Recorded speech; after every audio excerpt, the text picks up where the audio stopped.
بات کرتے ہیں روس کی، تو روس کے ساحل کے نزدیک 8.8 شدت کے زلزلے کے بعد امریکہ، جاپان اور سونامی کی وارننگ ایکواڈور میں سونامی کی وارننگ جاری کر دی گئی ہے۔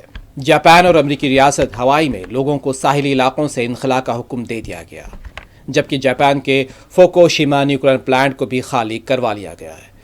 ہوائی یونیورسٹی میں جیو فزکس اور کے ڈویژن کے اسسٹنٹ پروفیسر کا کہنا ہے کہ روس کے مشرقی ساحل کے نزدیک آنے والے زلزلے کا شمار ریکارڈ شدہ تاریخ کے 10 شدید ترین زلزلوں میں ہوتا ہے۔ ان کا کہنا تھا کہ روس میں جو زلزلہ آج صبح آیا ہے، اس کا شمار ریکارڈ شدہ تاریخ کے 10 شدید ترین زلزلوں میں ہوتا ہے۔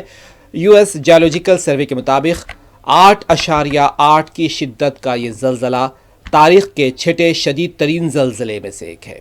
اس کے علاوہ 2010 میں چلی میں آنے والا زلزلہ بھی اور 1906 کا ایکواڈور کا زلزلہ بھی 8.8 کی شدت کے ساتھ 6 نمبر پر ہے۔